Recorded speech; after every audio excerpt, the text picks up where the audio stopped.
Friends, welcome back to my channel Kirtika's kitchen line. আবার ফিরে এলাম নতুন একটা রেসিপির সাথে। আশা করছি আপনারা সকলেই খুব ভালো আছেন, সুস্থ আছেন। আমিও খুব ভালো আছি। আমার রেসিপিগুলো যদি আপনাদের কাছে ভালো লেগে থাকে তাহলে অবশ্যই একটি লাইক করবেন আর নিজেদের আত্মীয় স্বজন পরিবারের লোকজনদের সাথে শেয়ার করবেন প্রচুর পরিমাণে। আর আমাকে কমেন্ট করে জানাতে একদমই ভুলবেন না যে রেসিপিগুলো আপনাদের কাছে কেমন লাগছে।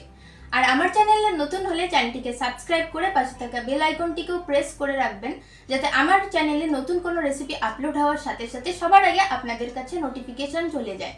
তাহলে আসুন বেশি কথা না বাড়িয়ে দেখে নেওয়া যাক আমার আজকের এই রেসিপিটি। তো নারকেলের চিড়ে বানানোর জন্য এখানে আমি সবার প্রথমে একটা মিডিয়াম সাইজের নারকেলকে ফাটিয়ে এটাকে সবার প্রথমে একটু লম্বা লম্বা করে কেটে নিয়ে নারকেলের যে পেছনের ব্রাউন কালারের পোর্শনটা থাকে সেটাকে কেটে বাদ দিয়ে একদম যতটা সম্ভব হয় ততটা পাতলা পাতলা করে কেটে ভালো করে জল দিয়ে ধুয়ে জলটাকে ঝরিয়ে নিয়েছি।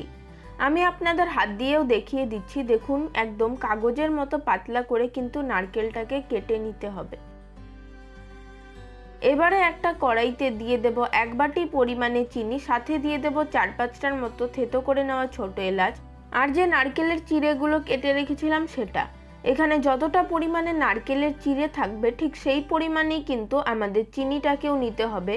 মানে এখানে আমাদের 1 বাটি পরিমাণে নারকেলের চিড়ে হয়েছিল, তো তার জন্য এখানে আমি সেই বাটিরই 1 বাটি পরিমাণে চিনি নিয়েছি। আর নারকেলটা যেহেতু আমি ধুয়ে রেখেছিলাম, নারকেলের গায়ে হালকা একটু জল ছিল, জলটা থাকার কারণে আমি এখানে কোনো রকম জল ইউজ করিনি। আর যদি নারকেলটা ধোয়ার পর অনেকটা শুকনো হয়ে যায় সেক্ষেত্রে 3 থেকে 4 চামচ মতো জল ইউজ করতে পারেন। এবার ফ্লেমটাকে লো টু মিডিয়ামে রেখে এটাকে আমি নাড়াচাড়া করতে থাকবো। তারপর কিছুক্ষণ নাড়াচাড়া করতে করতেই দেখবেন চিনিগুলো মেল্ট হতে শুরু করবে। তারপর চিনিটা যখন একদম মেল্ট হয়ে যাবে তখন ফ্লেমটাকে একটু বাড়িয়ে দেব। এই চিনির রসটাকে আমাদের একদম শুকিয়ে নিতে হবে। আরও 1 থেকে 2 মিনিট একটু নাড়াচাড়া করে নেওয়ার পর দেখবেন এটা একদম শুকনো হয়ে আসবে। এই পর্যায়ে ফ্লেমটাকে আমাদের বন্ধ করে দিতে হবে।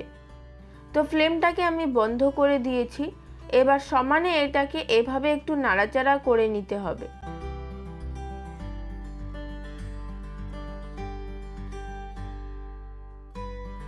কিছুক্ষণ নাড়াচাড়া করে নেওয়ার পর দেখুন কি সুন্দর চিড়ে তৈরি হয়েছে।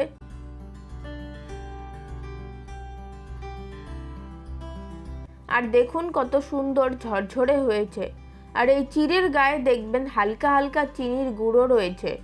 এই গুঁড়োগুলোকে একটু চেলে নিতে হবে, তাহলেই দেখবেন একদম খুব সুন্দর চিড়ে তৈরি হয়ে যাবে। কেউ ধরতেই পারবে না যে এগুলো নারকেল দিয়ে তৈরি হয়েছে।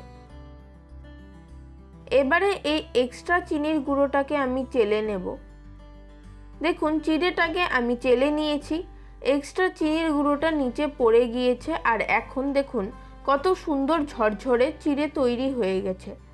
দেখতেও কত সুন্দর লাগছে আর খেতেও কিন্তু দারুণ লাগে। অবশ্যই বাড়িতে একবার অন্তত ট্রাই করে দেখবেন। এবার এটাকে আমি একটা প্লেটের মধ্যে নামিয়ে নিচ্ছি। আর এই চিড়েগুলোকে আপনারা ভালোভাবে ঠান্ডা করে একটা কাচের বয়ামের মধ্যে ভরে অনেক দিন পর্যন্ত স্টোর করে রাখতে পারবেন। আর খেতেও কিন্তু দারুণ লাগে, একবার শুধু বাড়িতে ট্রাই করে দেখবেন। আমার আজকের এই নারকেলের চিড়ে রেসিপিটা আপনাদের কাছে কেমন লাগলো অবশ্যই কমেন্ট করে জানাবেন। ভালো লাগলে একটি লাইক ও শেয়ার করতে কিন্তু একদমই ভুলবেন না। আর আমার এই রেসিপিটাকে ইউটিউব থেকে দেখে থাকলে চ্যানেলটিকে সাবস্ক্রাইব করে পাশে থাকা বেল আইকনটিকেও অবশ্যই প্রেস করে দেবেন। আর ফেসবুক বা ইনস্টাগ্রাম থেকে দেখে থাকলে পেজটিকে ফলো করে দেবেন। আজকের মতো এই পর্যন্ত। দেখা হবে পরের ভিডিওতে নতুন কোনো রেসিপির সাথে। সকলে খুব ভালো থাকবেন, সুস্থ থাকবেন। ধন্যবাদ।